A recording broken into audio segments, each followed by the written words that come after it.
peut-être une question provocante, polémique qui fait insurger et peut-être certainement, c'est une petite question provocante pour vous, notre invité. Le Covid long est-il une maladie imaginaire? Pourquoi je vous pose cette question? 10 à 30% des Français ont attrapé le Covid et eux ont souffert ou souffrent du Covid long. C'est l'Agence régionale de santé qui nous le dit. Et notre grand témoin de la journée, c'est vous, Bianca Patrignani. Merci d'être avec nous. Ouais, Vous êtes merci. mère d'un enfant atteint du Covid long. Il a 15 ans. Il a attrapé le Covid en mars 2020. Alors là, on a un Omicron qui est très contagieux. Le Ouais. nombre de gens atteints de Covid va exploser et notamment de Covid long. C'est une Mmh. préoccupation. Le problème, c'est que les victimes peinent souvent à trouver l'oreille des médecins car certains n'y croient pas. Ils pensent même que c'est une construction psychosomatique. C'est aujourd'hui ce qui vous arrive avec votre fils. Est-ce qu'on peut revenir à mars 2020? Il contracte le Covid. Comment ça a commencé tout ça? Alors il a contracté, il a toussé beaucoup, c'était avant que les écoles ferment et il y avait plusieurs cas dans son école.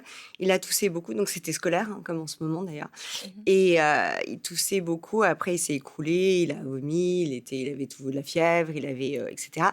Mais surtout il avait, beaucoup de symptômes, il a perdu le goût, perdu l'odorat et d'ailleurs je pense qu'il y a un lien peut-être avec le covid long, dans ceux qui perdent le goût et l'odorat, parce que ça veut dire que ça monte, au cerveau. OK. Et il avait aussi beaucoup de choses, dermato, des rougeurs comme des coups de soleil, partout et voilà et après il était naze, après le covid et j'ai mis ça un peu sur la convalescence parce que comme c'était bien fort, il était naze pendant toutes les vacances et tout et c'est à la reprise de l'école quand, Donc en septembre. Il le contracte en mars. il le Il est contracte en mars. KO. L'école ferme, tout ferme, OK. machin. Il Oui, c'est dort vrai. beaucoup, il dort, jusqu'à midi tous les jours et tout mais je me dis: «Bon, il a bien pris un coup, c'est normal». Et l'école reprend, c'est-à-dire, un Juin, rythme mai, ouais, juin, en ouais. en l'école reprend non, non, À la reprise de elle septembre. a OK. repris en septembre et en septembre, il reprend un rythme scolaire, c'est-à-dire 7h-18h et là, il s'écroule et là, avec le rythme, c'est-à-dire qu'on voit beaucoup le covid long, on le voit d'autant plus ressortir en termes de symptômes, au moment où on fait un effort. Donc l'effort OK. de 7h-18h, il s'écroule et il s'évanouit en classe. Il se tape la tête sur une, ouais, vraiment des trucs bizarres. Il s'endort à la cantine, un truc qui arrive jamais à un ado sans un ado devant ses potes. Donc là, en plus, voilà et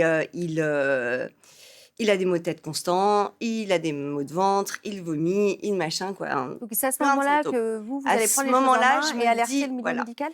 c'est à ce moment-là, bah, j'alerte personne, mais je commence Ah, à lire des choses sur le covid long et à OK. comprendre ce qui se passe. Et il a tous les symptômes, si vous regardez la liste des symptômes, il les a à peu près tous. L'essoufflement, la tachycardie, il tachycarde tout le temps, il est à 100, 140 dès qu'il fait un effort et cetera. Il les a tous. Alors, on va dire une chose, Ouais. hein, parce que poser un Mmh. diagnostic, c'est toujours très compliqué pour les Ouais, médecins, ouais. justement parce que cette liste de symptômes, elle est extrêmement variée. Mmh. Ça passe de la fatigue et la difficulté à respirer, des douleurs thoraciques, des troubles du goût de l'odorat, pour votre fils, Ouais. c'était le cas, des manifestations neurologiques, Mmh. des problèmes digestifs. Vous en avez parlé pour votre fils, des problèmes Alors cutanés moi aussi, ce que je veux dire aux des troubles médecins oculaires. voilà, ce que je veux dire aux médecins, c'est qu'il y a un schéma global qui commence à apparaître. Pas en France, parce qu'on ne sait rien en France, on va être clair, mais le schéma global qui apparaît, dans le monde entier et mon fils a la chance, malchance, d'avoir dans ses analyses de sang et dans ses symptômes, tout, le schéma qui apparaît et le schéma global, c'est, une maladie, déclenchée par le Covid, une maladie immune, auto-immune. Comme c'est souvent le cas, les maladies auto-immunes sont souvent déclenchées par un virus. Les virus qui sont comme ça multifactoriels, comme parce que le Covid est multifactoriel. Et ce schéma global montre que, et il a ça, hein, Adrien, Samuel, il a des auto-anticorps à 1600 antinucléaires et il a des auto-anticorps qui attaquent son système veineux.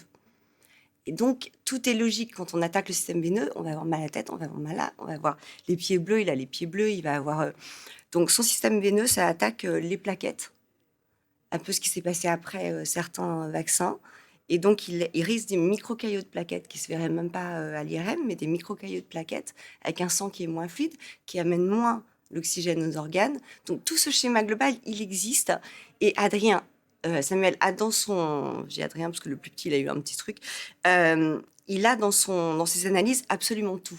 Sauf que les médecins ne le croient pas.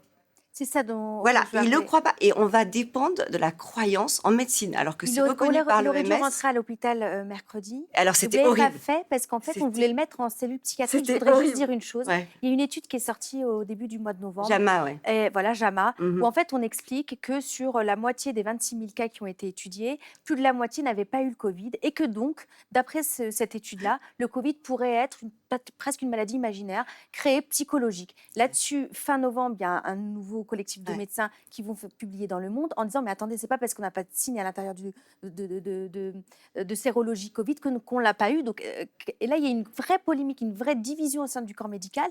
Et vous êtes en train d'en souffrir avec votre fils. J'en souffre et cette division n'existe pas ailleurs qu'en France. Ça a fait un tel tollé, cette étude. Déjà, comme tout le monde sait, les anticorps qui sont testés, ils vont diminuer très vite. On le sait aujourd'hui. Donc déjà, ils ont testé des gens très longtemps après. Les seuls qui croient sont les gens qui ont perdu le goût et l'odorat. Or ça, c'est d'un moment où on teste les anticorps au tout début. Donc effectivement, on a encore des anticorps. Au bout de 6 mois, on n'en a plus. On le sait aujourd'hui. Donc c'est n'importe quoi.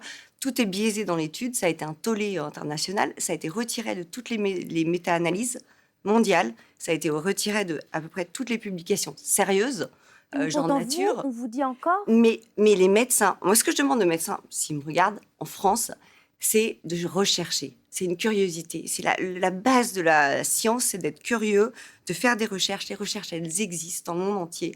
Ce qu'a mon fils, c'est-à-dire les microcaillots, l'endothélium qui est touché, etc., ce sont des recherches qui sont accessibles, si on sait lire.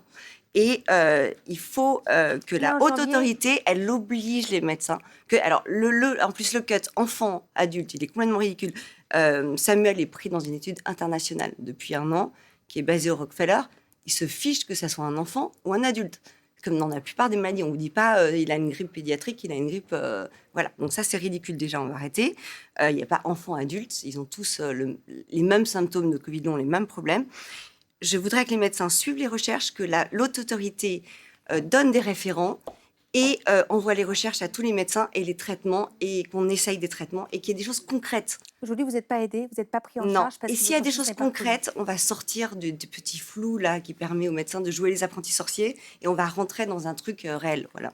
Et le nombre de cas de COVID. Donc oui, ils ont voulu l'enfermer en psychiatrie. Alors, il y a le 26 novembre à l'Assemblée nationale, on a adopté une proposition de loi qui devrait en tout cas se présenter, c'est ce que tout le monde espère, pour au moins estimer le nombre de Covid longs et pouvoir faire tout ce travail. On est encore là, vous imaginez, dans des pays, on est en train de tester des médicaments déjà pour fluidifier le sang, pour machin et tout. Nous, on en est à le nombre de Covid longs et voilà, on est en retard. Et voilà. Moi, ce que je demande aux médecins de se renseigner, s'il vous plaît, et à la haute autorité d'être derrière et d'envoyer des fiches, de donner des référents à ces enfants pour qu'ils soient suivis. Bah oui, parce que moi, je deal avec l'école, je deal avec les médecins, je deal avec machin, j'essaye de... C'est trop dur pour nous, on a tout sur les épaules. Le pauvre gamin, il se retrouve trimballé à droite à gauche, il n'a pas de... Il n'a pas de suivi, il est abandonné par la santé. Il est abandonné, il a 0 traitement malgré ses analyses. J'imagine même pas ce qui arrive aux autres. Merci beaucoup en tout cas d'être venu sur ce plateau pour j'aimerais bien aider. Bien sûr, et puis on relaiera. Merci aux médecins d'avoir été en direct avec nous et j'espère que votre fils ira mieux. Il a 15 ans aujourd'hui, ça fait. Il ira mieux si on l'aide. Voilà. Et il rêve. Ce qu'il a dit à la psy, c'est mon dernier truc. Le psy a dit qu'est-ce que tu veux dans la vie? Il a dit un médicament. Merci beaucoup d'avoir été avec nous. On continue une nouvelle édition tout de suite avec Camille.